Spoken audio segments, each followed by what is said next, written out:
সবাই এখানে উপস্থিত হয়েছেন, অনেক লোক। আমি ভাবি নাই যে এত লোক আসবো, কারণ পরিস্থিতি খারাপ, আসা যাওয়া, রাস্তাঘাটের সমস্যা, রাজনৈতিক সমস্যা, কিন্তু অনেক লোক এটা আসছে। এই জন্য মহব্বত, এটাই আমার এখন শান্তি।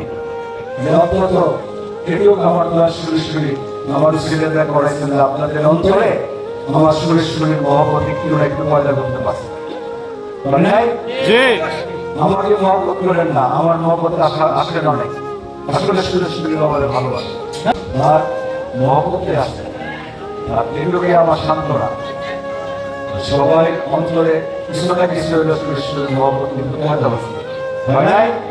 না হইলে কেউ এই সমস্যার ভিতরে সেখানে হাজির হয়েছেন, এত রকম সমস্যা রাত্রে হয়েছে, কত কেউ খাওয়া দাওয়া করেন নাই, কেউ কোনো শব্দ করতেছে না, কিন্তু খুব চুপচাপ কথা শুনতেছেন এতক্ষণ ধরে। আমার খুব খুশি লাগতেছে আপনারা শরীর মহব্বত অন্তরে আছে। না থাকলে দেখতাম তখন কিছু হইতে করতেন, চিল্লাচিল্লি করতেন, কেউ কিন্তু করেন। সবাই ধৈর্য যারা আমার ভাইরা না বলছিলেন মহব্বতে, এই মহব্বতটা অন্তরে লাগবে। এটাই আমাদের সম্পদ, ইহকাল পরকাল সর্বকালের সম্পদ।